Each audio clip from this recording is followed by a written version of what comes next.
ಈ ರೀಡಿಂಗ್ ನಿಮಗೆ ಅನ್ವಯಿಸಿದರೆ ಅಥವಾ ರೆಸೊನೇಟ್ ಆದರೆ ಮಾತ್ರ ತೊಗೊಳ್ಳಿ, ಇಲ್ಲಾಂದರೆ ಬಿಟ್ಬಿಡಿ. ಇದು ಒಂದು ಜನರಲ್ ರೀಡಿಂಗ್ ಮಾತ್ರ ಆಗಿರುತ್ತೆ. ಕಾರ್ಡ್ಸ್ನ ಶಫಲ್ ಮಾಡಿದಾಗ ನನಗೆ ಫಸ್ಟ್ ಕಾರ್ಡ್ 8 ಆಫ್ ಪೆಂಟಿಕಲ್ಸ್ ಬಂದಿದೆ. ಸೊ ಮೇ ಬಿ ತುಂಬ ಎಮೋಷ್ನಲ್ ಆಗ್ಬೋದು ನೀವು ಅಂತ ಅನಿಸುತ್ತೆ ನನಗೆ. ಈ ಮಂತು ಸ್ವಲ್ಪ ಹೆಲ್ತ್ ಕಡೆ ಫೋಕಸ್ ಇರಲಿ.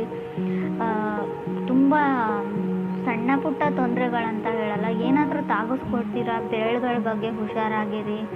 ಸೊ ನೆಕ್ಸ್ಟ್ ಬರೋ 30 ಡೇಸ್ವರೆಗೂ ಸ್ವಲ್ಪ ಡಿಫಿಕಲ್ಟೀಸ್ ಅಂತ ಹೇಳ್ತೀನಿ. ಸ್ವಲ್ಪ ಪೇಷನ್ಸ್ ಇಂಪಾರ್ಟೆಂಟ್. ಹಾಗೆ ಸ್ವಲ್ಪ ಹೊಸ ವ್ಯಕ್ತಿಗಳನ್ನ ಮೀಟ್ ಆಗ್ತೀರಾ, ಮೋಸ ಹೋಗೋ ಚಾನ್ಸಸ್ ಕೂಡ ಅಷ್ಟೇ ಇರುತ್ತೆ. ಸಡನ್ ಡಿಫಿಕಲ್ಟೀಸ್ನ ಕೂಡ ನಾನು ಹೇಳ್ತೀನಿ. 8 of pentacles paying bills and loans ಅಂತ ಹೇಳುತ್ತೆ. 9 to 5 ವರ್ಕ್, ಓವರ್ ವರ್ಕ್ ನಿಮ್ಮದು, ನಿಮ್ಮ ಪಾರ್ಟ್ನರ್ದು. ಚಾಲೆಂಜಸ್ ಇಂಪ್ರೂವ್ ಆಗುತ್ತೆ, ಸ್ವಲ್ಪ ನೀವು ಬ್ಯಾಲೆನ್ಸ್ನ ನೋಡ್ತೀರಾ. ಸೆಕೆಂಡ್ ಕಾರ್ಡ್ ನನಗೆ 8 ಆಫ್ ವಾಂಡ್ಸ್ ಬಂದಿದೆ.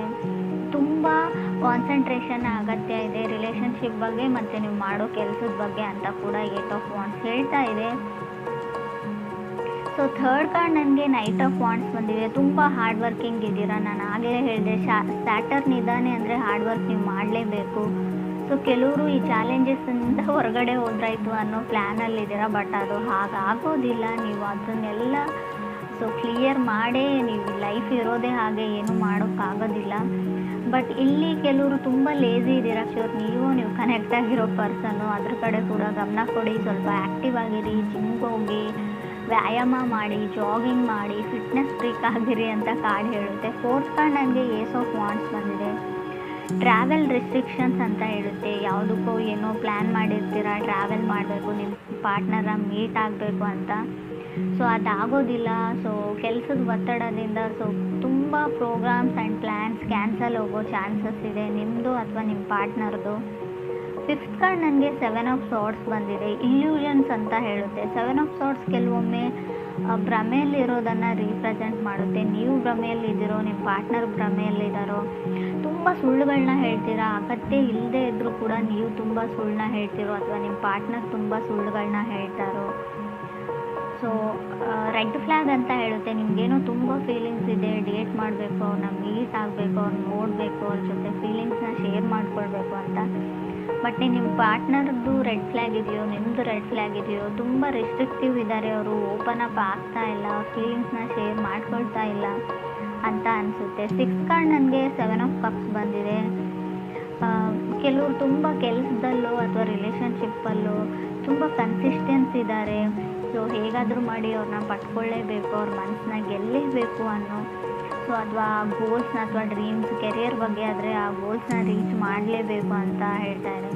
ಸೊ ಫ್ಯಾಮ್ಲಿ ಚೆನ್ನಾಗಿದೆ, ವೆಲ್ತಿ ಫ್ಯಾಮ್ಲಿ ಅನ್ಬೋದು, ನಿಮ್ಮದು ಕೂಡ ಅವ್ರದ್ದು ಕೂಡ. ಸೊ ಅಡ್ವೈಸನ್ನ ತೊಗೊಳ್ಬೋದು. ಸ್ಟಾರ್ಟಿಂಗ್ ಆಫ್ ರಿಲೇಷನ್ಶಿಪ್ಪಲ್ಲಿ ಹೊಸದಾಗಿ ಕಮಿಟ್ ಆಗಿದೆ, ಖಂಡಿತವಾಗ್ಲೂ ನಿಮ್ಮ ಫ್ರೆಂಡ್ಸ್ದು ಯಾರಾದರೂ ಅಡ್ವೈಸ್ನ ತೊಗೊಳ್ಳಿ ನೀವು ಅಂತ ಕೂಡ ಕಾರ್ಡ್ ಹೇಳುತ್ತೆ. 7th ಕಾರ್ಡ್ ನನಗೆ 6 ಆಫ್ ಸಾರ್ಡ್ಸ್ ಬಂದಿದೆ. ಯಾರೋ ಯಾರ ಜೊತೆನೋ ಮಾತಾಡ್ತಾ ಇಲ್ಲ, ನೀವು ನಿಮ್ಮ ಪಾರ್ಟ್ನರ್ ಜೊತೆ ಅಷ್ಟೊಂದು ಕಮ್ಯುನಿಕೇಟ್ ಮಾಡ್ತಾ ಇಲ್ವೋ, ಅದರ್ ಪರ್ಸನ್ ನಿಮ್ಮ ಜೊತೆ ಕಮ್ಯುನಿಕೇಟ್ ಮಾಡ್ತಾ ಇಲ್ವೋ. ಕೆಲವ್ರಿಗೆ ರೆಡ್ ಫ್ಲ್ಯಾಗ್ ಅಂತ ಹೇಳಿದೆ. ಸೊ ತುಂಬ ಸ್ಟ್ರಾಂಗಾಗೇ ಇದೆ ಅದು. ನೀವು ಅವ್ರನ್ನ ಬ್ಲಾಕ್ ಮಾಡಿದಿರೋ, ಅವ್ರು ನಿಮ್ಮನ್ನು ಬ್ಲಾಕ್ ಮಾಡಿದ್ರು. ಮೈಂಡ್ ಗೇಮ್ಸ್ ಅಂತ ಹೇಳ್ಬೋದು. ಸೊ ಮೈಂಡ್ ಗೇಮ್ಸ್ ಕೂಡ ಕಾಣ್ತಾ ಇದೆ. ಕೆಲವರಿಗೆ ಮಾತ್ರ ಫ್ರೆಂಡ್ಸ್, ಎಲ್ರಿಗೂ ಅಲ್ಲ. 8th ಕಾರ್ಡ್ ನನಗೆ ನೈಟ್ ಆಫ್ ಪೆಂಟಿಕಲ್ಸ್ ಬಂದಿದೆ. ಸೊ ಅವ್ರ ಕಡೆಯಿಂದ ಅವ್ರು ಮೂವ್ ಮಾಡೋದನ್ನು ಸ್ಟಾಪ್ ಮಾಡಿರ್ಬೋದು, ಅವ್ರ ಎಫರ್ಟ್ನ ಸ್ಟಾಪ್ ಮಾಡಿರ್ಬೋದು. ಮುಂಚಿನ ಥರ ಅವ್ರು ಮೆಸೇಜಸ್ನ ಮಾಡಲ್ಲ, ಕಾಲ್ನ ಮಾಡಲ್ಲ. ಸೊ ಇತ್ತೀಚೆಗೆ ಯಾಕೋ ಅವ್ರಿಗೆ ಇಂಟ್ರೆಸ್ಟ್ ಕಮ್ಮಿ ಆಗಿದೆ ಅಂತ ನಿಮ್ಗೆ ಅನಿಸ್ತಾ ಇದೆ. ಬಟ್ ಅದು ಯಾವುದೇ ರೀತಿಯಿಂದಲೂ ಇಂಟ್ರೆಸ್ಟ್ ಕಮ್ಮಿ ಆಗಿಲ್ಲ. ಅವರು ನಿಮ್ಮ ಕಡೆಯಿಂದನೂ ಏನಾದರೂ ಎಫರ್ಟ್ ಬರಲಿ, ನೀವು ಕೂಡ ಅವ್ರನ್ನ ಅಷ್ಟೇ ಅಡ್ಮೈರ್ ಮಾಡಲಿ, ಅಷ್ಟೇ ಲವ್ ಆ್ಯಂಡ್ ಕೇರ್ ಮಾಡಲಿ, ಅಫೆಕ್ಷನ್ ಇರಲಿ ನಿಮ್ಮ ಕಡೆಯಿಂದನೂ ಅಂತ ಅವರು ಬಯಸ್ತಾ ಇದ್ದಾರೆ ಅಂತ ಹೇಳ್ಬೋದು. 9th ಕಾರ್ಡ್ ನನಗೆ ಸ್ಟಾರ್ ಕಾರ್ಡ್ ಬಂದಿದೆ. ಲರ್ನಿಂಗ್ ಕರ್ವಲ್ಲಿ ಇದ್ದೀರಾ ರೈಟ್ ನಾವು, ನೀವು ಅಥವಾ ಅವ್ರಿಗೂ. ಸ್ಟಾರ್ ಕಾರ್ಡ್ ಇರೋದ್ರಿಂದ ಹೋಪ್ ಇದೆ, ನಂಬಿಕೆ ಇದೆ ನಿಮ್ಮ ಮೇಲೆ, ಅವ್ರ ಮೇಲೆ ನಿಮಗೆ.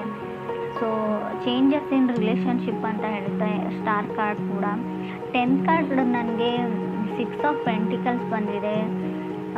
ಕೆಲವರು ಇತ್ತೀಚೆಗೆ ಕೆಲಸ ಸಿಕ್ಕಿದೆಯೋ, ಕೆರಿಯರ್ ಸೆಟಲ್ ಆಗಿದ್ದೀರೋ, ಇತ್ತೀಚೆಗೆ ಮನೆಯಲ್ಲಿ ಫ್ಯಾಮಿಲಿ ಮೆಂಬರ್ಸ್ ನಿಮಗೆ ಜವಾಬ್ದಾರಿ ಕೊಟ್ಟಿದ್ದಾರೋ. ಲರ್ನಿಂಗ್ ಟು ಪೇ ಬಿಲ್ಸ್ ಅಂತ ಹೇಳುತ್ತೆ.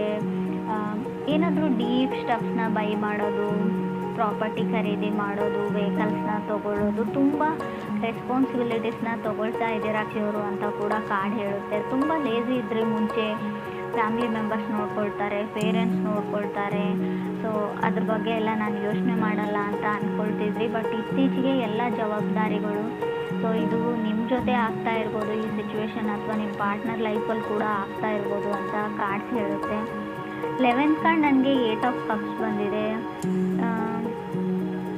ವಾಕಿಂಗ್ ಅವೇ ಅಂತ ಹೇಳ್ಬೋದು. 8 ಆಫ್ ಕಪ್ಸ್ ಯಾರಿಂದನೂ ನೀವು ದೂರ ಸರಿಯೋಕ್ಕೆ ಟ್ರೈ ಮಾಡ್ತಾ ಇದ್ದೀರಾ. ಕೆಲವರು ಸ್ವಲ್ಪ ಮಟ್ಟಿಗೆ ಇಗ್ನೋರ್ ಮಾಡ್ತಾ ಹೋಗ್ತಾ ಇದ್ದೀರಾ ಅಂತ ಹೇಳ್ಬೋದು. ಫ್ರೆಂಡ್ಸ್, ಇದು ಎಲ್ರಿಗೂ ಅಲ್ಲ, ಕೆಲವ್ರಿಗೆ ನಿಮ್ಮ ಪಾರ್ಟ್ನರ್ ನಿಮ್ಮನ್ನು ಇಗ್ನೋರ್ ಮಾಡ್ತಾ ಇದ್ದಾರೋ ಅಥವಾ ನೀವು ನಿಮ್ಮ ಪಾರ್ಟ್ನರ್ನ ಇಗ್ನೋರ್ ಮಾಡ್ತಾ ಇದ್ದಾರೋ, ದೂರ ಹೋಗಬೇಕು ಅಂತ ಅನಿಸಿದೆ. ಕೆಲವ್ರಿಗೆ ಇಂಟ್ರೆಸ್ಟ್ ಕಮ್ಮಿ ಆಗಿದೆ ಅಂತ ಕೂಡ ಹೇಳುತ್ತೆ. ಆಗಲೇ ಹೇಳಿದೆ, ಏನಾದರೂ ಪ್ರಾಪರ್ಟಿನ ಬೈ ಮಾಡ್ತೀರಾ ಅಂತ. ಕೆಲವರು ಮನೇನ ಪರ್ಚೇಸ್ ಮಾಡಬೇಕು ಅಂತ ಅಂದ್ಕೊಂಡಿದ್ದಾರೆ. ಕೆಲವರು ಓವರ್ ಕಮಿಟ್ ಆಗಿದ್ದೀನಿ ಅಂತ ಅನ್ನಿಸ್ತಾ ಇದೆ. ನಾನು ಆಗಲೇ ಹೇಳಿದೆ, ಯಾವುದ್ರ ಹಿಂದೆನೂ ಕೂಡ, ಯಾರ ಹಿಂದೆನೂ ಕೂಡ ನೀವು ತುಂಬ ರಶಲ್ಲಿ ಹೋಗಬೇಡಿ, ತುಂಬ ಓವರ್ ಕಮಿಟ್ ಆಗಬೇಡಿ ಅಂತ ಹೇಳುತ್ತೆ.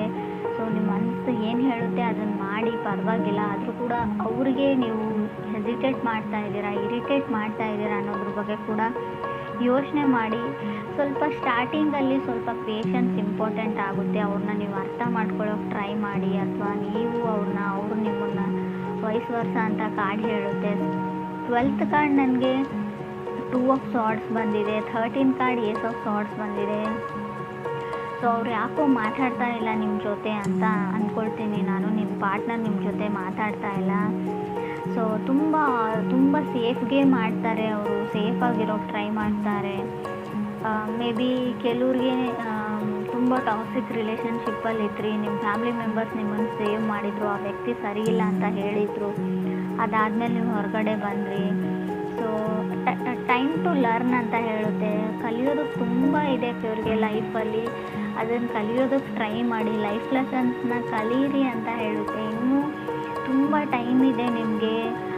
ಯಾವ ವ್ಯಕ್ತಿಗಳು ಯಾವ ಥರ, ಯಾರ ಜೊತೆ ಹೇಗೆ ನಡ್ಕೊಳ್ಬೇಕು ಅನ್ನೋದನ್ನು ಕಲೀರಿ. ಯಾವಾಗಲೂ ಫನ್ ಆ್ಯಂಡ್ ಜೋಕಲ್ಲೇ ಇರಬೇಡಿ ಅಂತ ಕೂಡ ಕಾರ್ಡ್ಸ್ ಹೇಳುತ್ತೆ. ಕೆಲವೊಮ್ಮೆ ನೀವು ಮಾಡೋ ಜೋಕು ಕೆಲವ್ರಿಗೆ ತುಂಬ ಹಾರ್ಟ್ ಆಗಿದೆ ಅಂತ ಕೂಡ ಹೇಳುತ್ತೆ. 6 ಆಫ್ ಪೆಂಟಿಕಲ್ಸ್ ಮತ್ತು 8 ಆಫ್ ಕಪ್ಸ್ ಇರೋದ್ರಿಂದ ಸೊ ನೀವು ಜೋಕ್ ಅಂತ ಮಾಡ್ತೀರಾ, ಬಟ್ ಏನೂ ಯಾರಿಗೋ ಹರ್ಟ್ ಮಾಡಿದ್ದೀರಾ, ಇದರಿಂದ ಅವ್ರು ಶಟ್ ಡೌನ್ ಆಗಿದ್ದಾರೆ, ಕಮ್ಯುನಿಕೇಟ್ ಮಾಡ್ತಾ ಇಲ್ಲ, ನಿಮ್ಮ ಜೊತೆ ಮಾತಾಡ್ತಾ ಇಲ್ಲ, ಇತ್ತೀಚೆಗೆ ಯಾಕೋ ಇಗ್ನೋರ್ ಮಾಡ್ತಾ ಇದ್ದಾರೆ. ರಿಜೆಕ್ಟೆಡ್ ಫೀಲಿಂಗಲ್ಲಿ ನೀವಿದ್ದೀರೋ, ನಿಮ್ಮ ಪಾರ್ಟ್ನರ್ ಇದ್ದೀರೋ, ತುಂಬ ಏನೋ ಮೊದಲಿನ ಥರ ಇಲ್ಲ, ತುಂಬ ಚೇಂಜಸ್ನ ನೋಡ್ತಾ ಇದ್ದೀನಿ, ಸ್ವಲ್ಪ ಚೇಂಜ್ ಆಗ್ತಾ ಇದ್ದಾರೆ ನನ್ನ ಪಾರ್ಟ್ನರ್ ಅಂತ ಅನ್ನಿಸ್ತಾ ಇದೆ ನಿಮಗೆ. ಇದರಿಂದ ಟ್ರಿಗರ್ ಆಗ್ತಾ ಇದ್ದೀರಾ, ಇಬ್ಬರಲ್ಲೊಬ್ಬರು ಹರ್ಟ್ ಆಗ್ತಾ ಇದೆ ನಿಮಗೆಲ್ಲೋ ಒಂದು ಕಡೆ. ಬಟ್ ನೀವು ಅದನ್ನು ಓಪನ್ ಆಗಿ ಅವ್ರ ಜೊತೆ ಡಿಸ್ಕಸ್ ಮಾಡಿಲ್ಲ. ಸೊ ಅದನ್ನು ಕೇಳಿಬಿಡಿ, ಅವ್ರಿಗೆ ಏನು ಪ್ರಾಬ್ಲಮ್ಮು, ಏನು ನಡೀತಾ ಇದೆ ಅಂತ. ಸೊ ಒಂದು ಸಲ ಕ್ಲಿಯರ್ ಮಾಡಿಕೊಂಡು, ಸೊ ಅದರಿಂದ ಅವ್ರಿಗೆ ಇಷ್ಟ ಇಲ್ಲ ಅಂದರೆ ಅದರಿಂದ ಹೊರಗಡೆ ಬನ್ನಿ ಅಂತಲೇ ನಾನು ಹೇಳ್ತೀನಿ. ಸೊ ಬೀಯಿಂಗ್ ಹ್ಯಾಪಿ ಅಂತ ಅನಿಸುತ್ತೆ, ಖುಷಿಯಾಗಿದ್ದೀರಾ. ಬಟ್ ಚಾಲೆಂಜಸ್ ಸ್ವಲ್ಪ ಜಾಸ್ತಿ ಇದೆ ಫೆಬ್ರವರಿಯಲ್ಲಿ ಕಟಕ್ ರಾಶಿಯವ್ರಿಗೆ. ಚಾಲೆಂಜಸ್ ಅಂದರೆ ತುಂಬ ಕಷ್ಟಗಳು ಬರ್ತಾವೆ ಅಂತ ಅಲ್ಲ, ಸ್ವಲ್ಪ ಬ್ಯುಸಿಯಾಗಿರ್ತೀರ, ತುಂಬ ಕೆಲಸಗಳಿರ್ತವೆ, ಓಡಾಟ ಇರುತ್ತೆ, ಶಾಪಿಂಗ್ ಇರುತ್ತೆ, ಪರ್ಚೇಸ್ ಇರುತ್ತೆ, ಕೆಲವು ಜವಾಬ್ದಾರಿಗಳಿರುತ್ತೆ, ಪೂಜೆ ಇರುತ್ತೆ. ಸೊ ಮನೆಗೆ ನೆಂಟರು ಬರ್ಬೋದು, ತುಂಬ ಅಂದರೆ ತುಂಬ ಟ್ರಾವೆಲಿಂಗ್ ಕೂಡ ಇರುತ್ತೆ. ಆಲ್ರೆಡಿ ಕೆಲವರು ಟ್ರಾವೆಲಿಂಗ್ನ ಮುಗಿಸ್ಕೊಂಡು ಬಂದಿರ್ಬೋದು. ಕೆಲವ್ರಿಗೆ ಬಹಳ ಬೇಗ ಈ ಡಿಫಿಕಲ್ಟೀಸ್ ಎಂಡ್ ಆಗುತ್ತೆ, ಕೆಲವ್ರಿಗೆ ಮಂತ್ ಕೊನೆಯಲ್ಲಿ ಕೂಡ ಎಂಡ್ ಆಗ್ಬೋದು ಡಿಫಿಕಲ್ಟೀಸ್. ಬಟ್ ಯೋಚನೆ ಮಾಡೋ ಅಗತ್ಯ ಇಲ್ಲ, ಸ್ವಲ್ಪ ಹೆಲ್ತ್ ಕಡೆ ಜಾಸ್ತಿನ ಗಮನ ಕೊಡಿ ನೀವು ಅಂತ ಹೇಳ್ಬೋದು. ಸಡನ್ನಾಗಿ ಕೋಲ್ಡ್ ಆಗ್ಬೋದು, ಸಡನ್ನಾಗಿ ವೆದರ್ ಚೇಂಜ್ ಆಗೋದ್ರಿಂದ, ಟ್ರಾವೆಲ್ ಮಾಡಿ ಬೇರೆ ಊರು ಅಥವಾ ಸಿಟಿಗೆ ಹೋಗೋದ್ರಿಂದ ಸಡನ್ ಹೆಲ್ತ್ ಇಶ್ಯೂಸ್ ಬರ್ಬೋದು. ನಡೆಯುವಾಗಲೂ ಅಥವಾ ಶೂಸ್ ಅಥವಾ ಏನಾದರೂ ಇದ್ರೂ ಕೂಡ ಸ್ವಲ್ಪ ಚೆನ್ನಾಗಿರೋ ಶೂಸ್ನ ಹಾಕ್ಕೊಂಡಿರಿ ಅಂತ ನಾನು ಹೇಳ್ತೀನಿ. ಬೆರಳುಗಳ ಬಗ್ಗೆ ಸ್ವಲ್ಪ ಕೇರ್ಫುಲ್ ಆಗಿರಿ. ಕೊನೆಯದಾಗಿ ಹೇಳೋದಾದ್ರೂ ನಾನು ಅದನ್ನೇ ಹೇಳ್ತೀನಿ.